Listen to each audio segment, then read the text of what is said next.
Coucou les amis, content de vous retrouver pour une petite vidéo. Donc je vous ai fait un petit mixte de vidéos donc j'ai pris et qui concerne l'année 2026, d'accord? Tout ce que vous voyez là, ça s'est fait en 2026. Ah, il y en a des centaines que j'aurais pu mettre et tout. Déjà là, vous allez voir, vous avez vu, c'est déjà un peu long, mais c'est pour vous montrer que les signes sont là, quoi. Si vous connaissez un peu les prophéties, eh ben, vous voyez que tout ce qui est annoncé, ça se produit. Donc voilà, c'est un exemple. Allez, tchuss, je vous laisse. Salut. Super Typhoon Sinlakuba itia samay Pacific Ocean the United States laga remote islands te thaka local resident bishige effect kuriase hawa bishimara aro narukigina pani kiri thaka karan affected areas khande flooding huyase aro khor khan bi biya kuri diase.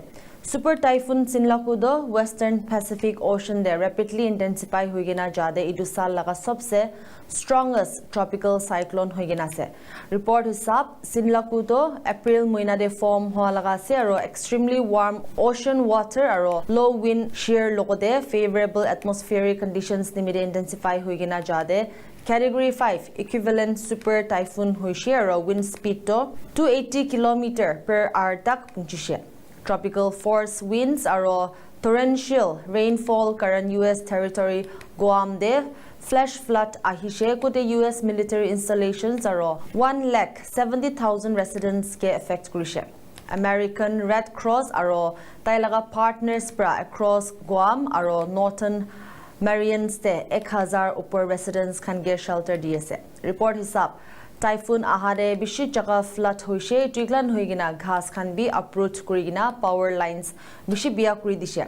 Authorities for affected regions khan their early warnings aro evacuation order digina thagishe aro itia samai affected regions pra manu khan ge evacuate kuri ase.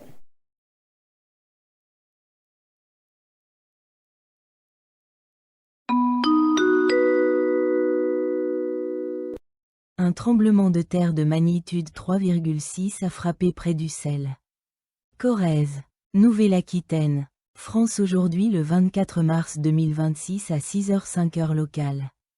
Ou le 24 mars 2026 à 4h57 UTC.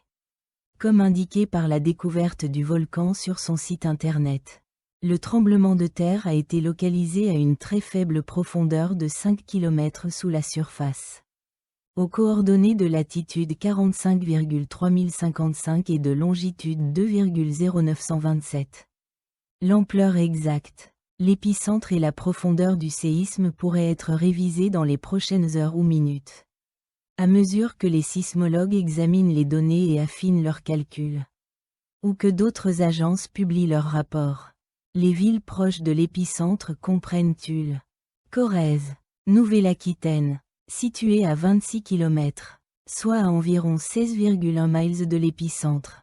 Oussel, Corrèze, Nouvelle-Aquitaine, située à 32 km, soit à environ 19,8 miles. La ligne de conduite recommandée est d'être vigilant aux éventuelles répliques qui pourraient survenir. Les prévisions météorologiques pour la zone proche de l'épicentre aujourd'hui devraient s'éclaircir. Dans l'après-midi, prions pour que ce tremblement de terre n'ait pas d'impact majeur sur nos frères et sœurs là-bas et qu'il n'y ait plus de tremblement de terre. Amen.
皆さんはご存知でしょうか？奇妙な現象が起きています。イエローストーン国立公園を出る観光客が大量の動物を捕まえているのです。最初はクマから始まりましたが、今ではヘラジカやバイソンも捕まえられています。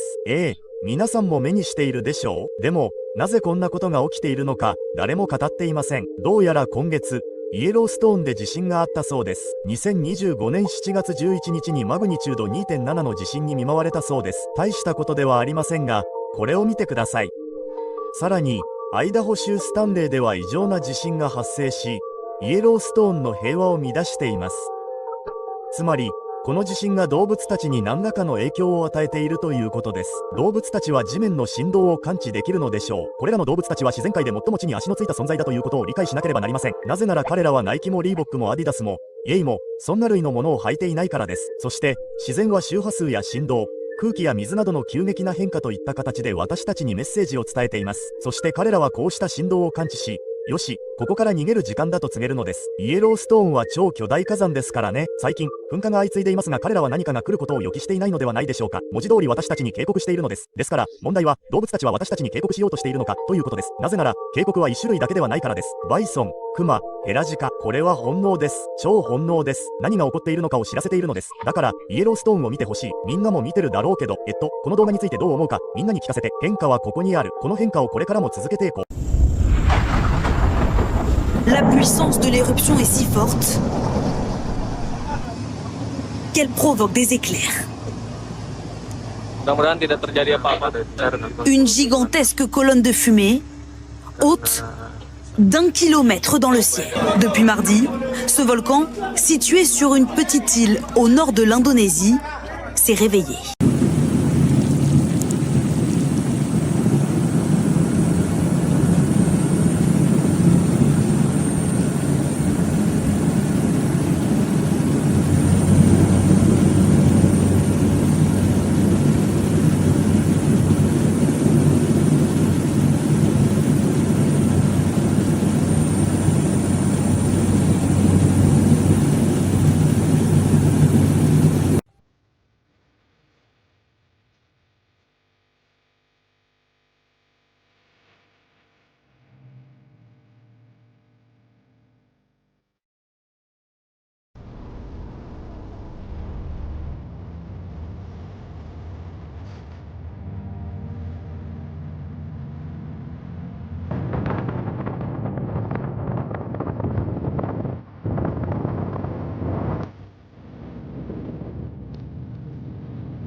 L'Espagne et le Portugal luttent contre des incendies spectaculaires. En Espagne, un pompier a perdu la vie et plus de 500 hectares de forêt sont calcinés. Au Portugal, ce sont près de 2700 pompiers qui ont été mobilisés pour tenter de contrôler 17 foyers actifs. 22 000 hectares sont déjà partis en fumée. Dans les deux pays, avions, hélicoptères et soldats du feu sont mobilisés pour lutter contre les flammes. Izmir en Turquie, la Crète en Grèce, Brandenburg en Allemagne, l'Aude en France. L'Espagne et le Portugal ne sont pas des cas isolés. Depuis plusieurs jours, de nombreux pays européens sont victimes d'incendies dévastateurs. Un phénomène amplifié par des conditions météorologiques, des vents puissants et des épisodes caniculaires ou de forte chaleur. L'Institut national de recherche pour l'agriculture, l'alimentation et l'environnement alerte. Dans une étude datée de 2024, il indique que le réchauffement climatique va entraîner la hausse du nombre de feux de forêt et de leur intensité. Depuis 2001, face à cette menace, les pompiers européens mettent parfois leurs moyens terrestres et aériens en commun. C'était notamment le cas ce 28 juillet. L'Espagne est venue en aide au Portugal en envoyant 4 avions afin de venir à bout d'un incendie près de la frontière entre les deux pays.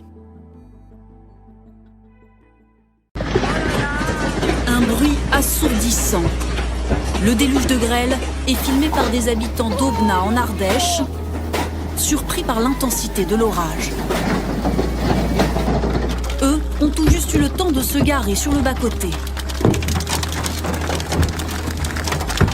Ici, la grêle transperce la fenêtre.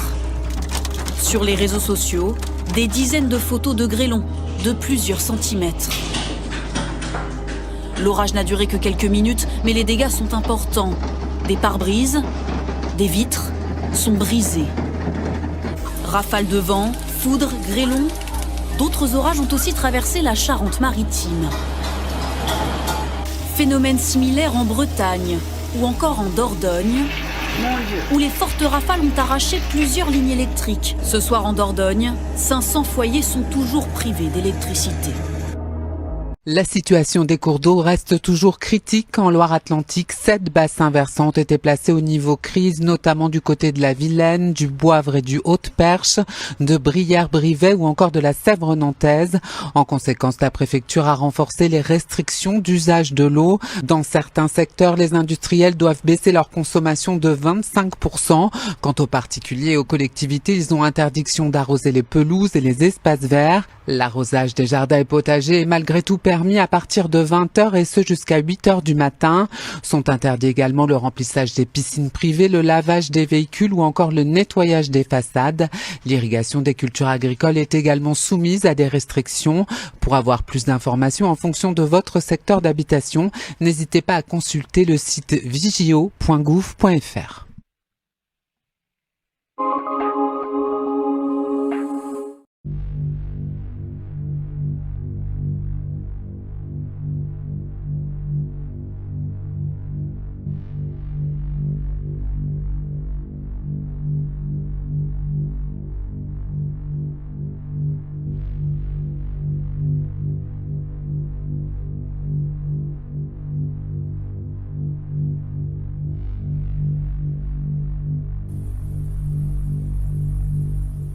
Nous avons un début de saison feu de forêt 2026 qui est d'une exceptionnelle intensité. Nous avons depuis le début de l'année enregistré un peu plus de 8000 départs de feu dans notre pays pour une surface brûlée estimée supérieure à 25 000 hectares. C'est à peu près le double de ce qui était mesuré l'année dernière à la même date.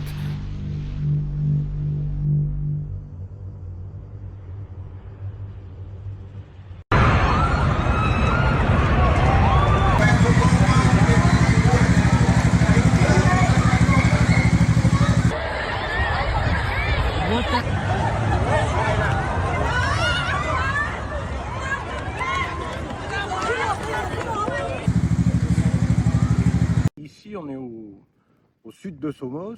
Le feu est passé et repassé ici.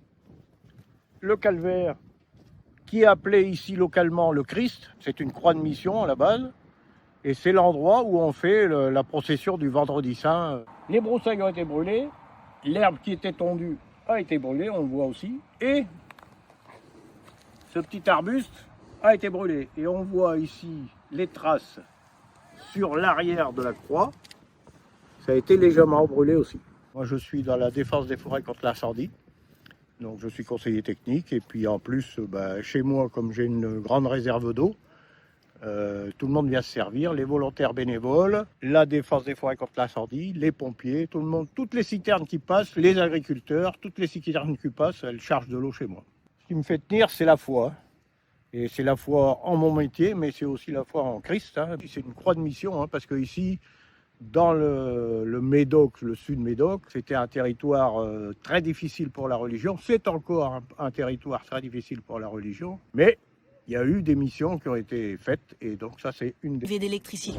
D'après les prévisions météorologiques, les chutes de neige devraient cesser à la mi-journée. Bonjour à vous, Charlotte Boitiot. Bonjour. Merci d'être là, Charlotte. Vous êtes journaliste au site Info Migrants. On va s'arrêter un instant sur les chiffres. On parle de 50 000 personnes qui sont passées en une journée. Ces chiffres ne sont pas précis parce qu'ils divergent d'une source à l'autre. Oui, c'est vrai que les autorités policières, elles, parlent de 40 000 personnes. Madrid, vous l'avez dit, parle de 50 000 personnes. Quoi qu'il en soit, le chiffre est impressionnant. Les images que l'on a vues dans votre sujet sont impressionnantes. Elles sont impressionnantes parce que, bon, là, on voit des images de jours. Je rappelle aussi que des gens sont passés pendant la nuit.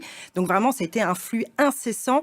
Et les images sont impressionnantes parce que ces gens sont passés torse nu, en maillot de bain, en sous-vêtements, parfois même avec des combinaisons. Ils ont traversé ce petit bras de mer entre le Maroc et Ceuta, parfois dans des bouées de fortune, des pneus de voiture. Tout ça en contournant la digue, que je rappelle, c'est cette fameuse digue qui sépare le Maroc de l'enclave. De Taharal. Oui, la digue de Taharal.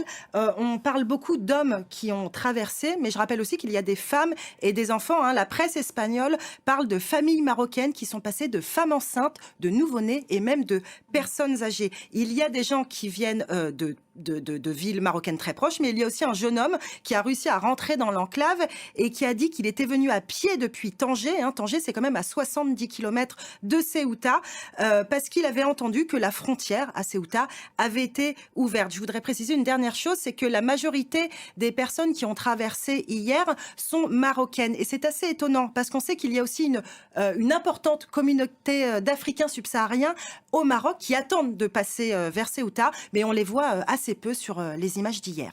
La situation empire à Ceuta. 60 000 migrants sont entrés illégalement dans l'enclave espagnole en Afrique du Nord au cours des dernières 24 heures, soit plus 70% de la population locale, selon le président du gouvernement local, Juan Vivas. 34 migrants sont morts en essayant d'entrer à Ceuta. Les autorités évoquent une urgence humanitaire. Le premier ministre espagnol, le socialiste Pedro Sanchez, est sur place depuis ce matin dans une atmosphère chahutée. Tout a commencé jeudi soir quand des centaines de jeunes ont convergé vers la ville de Fnidek dans le nord du Maroc. L'afflux est parti d'une rumeur sur les réseaux sociaux affirmant que la frontière était ouverte à Ceuta. Pedro Sanchez dénonce une rumeur lancée par des mafias de trafiquants d'êtres humains. Les migrants, en grande majorité des jeunes hommes et des adolescents, ont alors nagé pour beaucoup afin de contourner la barrière de frontière. D'autres sont entrés par un poste frontière au sud du territoire. Certains ont lancé « Au revoir le Maroc ».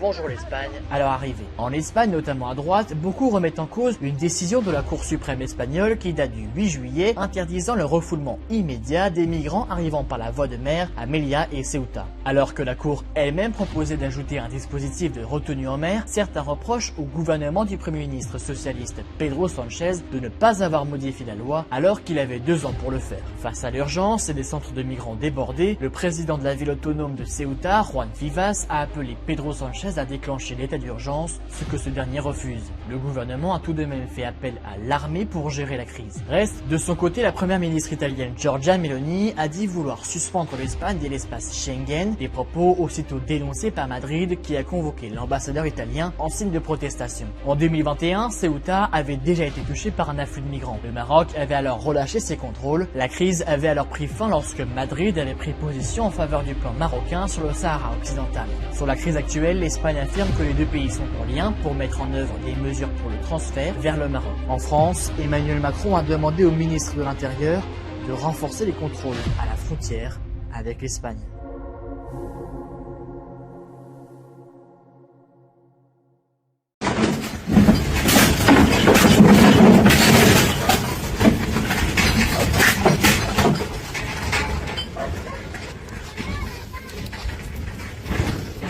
A massive 7.4 magnitude earthquake struck the coast of Chiapas, Mexico, on Friday morning, July 17, 2026, at approximately 8:48 a.m. local time. Authorities issued a tsunami warning following the quake, which was also strongly felt in Guatemala and El Salvador. The epicenter of the earthquake was at sea, at a depth of 30 kilometers. The epicenter was 145 kilometers southwest of Tapachula, Chiapas. According to the USGS, the earthquake had a magnitude of 7.4 and a depth of 30 kilometers.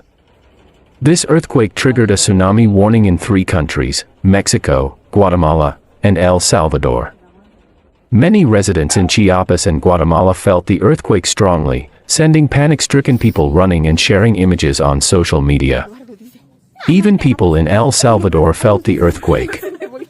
The states of Oaxaca, Guerrero, Chiapas, and Michoacán experienced the most seismic activity due to their proximity to major tectonic plate boundaries. As of this publication, there have been no reports of damage to buildings. Hopefully, everyone is safe. Sí, ya lo grabé. Pero watch el cielo, no mames. Okay, thank you for watching to my YouTube channel. Don't forget to subscribe because I will give you the information about the natural disaster around the world every day. There are many natural disasters around the world. Earthquakes, storms, flooding, hurricane, cyclone, typhoon, winter storm, snowstorm, hailstorm, sandstorm, wildfire, landslides, tornadoes, and others. And I will give you the information about that every day. So stay with my YouTube channel. Okay guys, once again, don't forget to subscribe to my YouTube channel. Thank you for watching.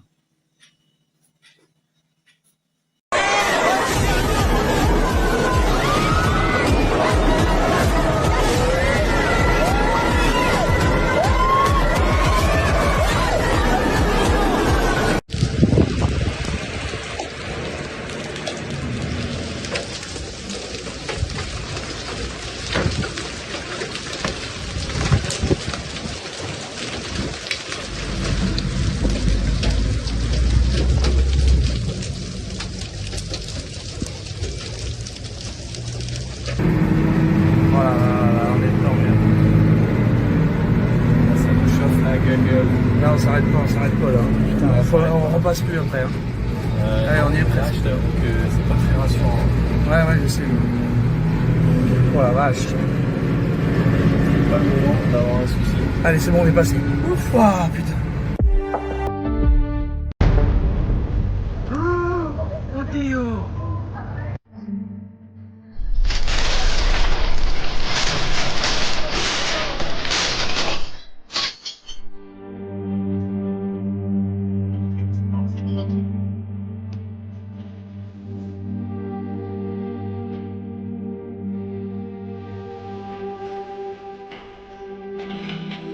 Siamo usciti per paura, siamo scappati tutti quanti da casa perché non si poteva stare.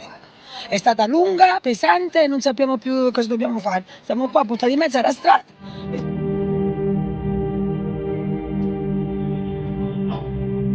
Tutto ragazzi, questa è la condizione di casa mia, che si è aperto tutto, si è scassato tutto, anche qui, anche qui.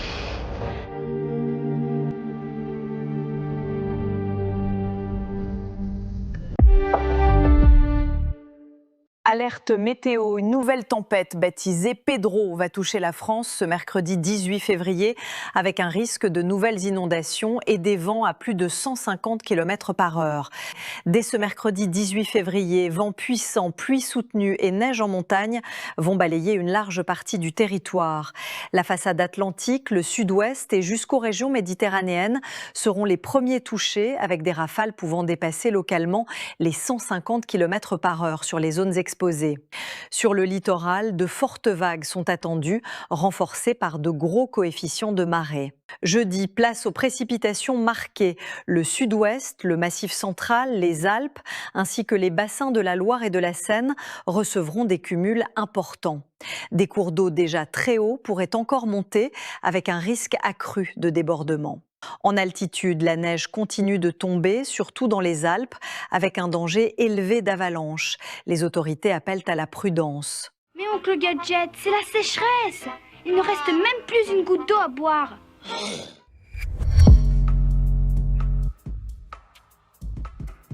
Cet été, les niveaux de sécheresse sur Terre sont visibles même par satellite. Comme le montrent ces images prises par la NASA, le lac Mead, dans l'ouest américain, est en train de se vider. Résultat, c'est tout le système hydroélectrique du barrage Hoover qui est menacé. Ce barrage approvisionne près d'1,3 million de personnes en électricité. Autre exemple, de l'autre côté du Pacifique, la sécheresse a fait rétrécir le plus grand lac d'eau douce de Chine de 75%, selon le média d'État CGTN. Face à la chaleur, partout dans le monde, les internautes ont partagé sur les réseaux sociaux l'impact de la sécheresse dans leur région.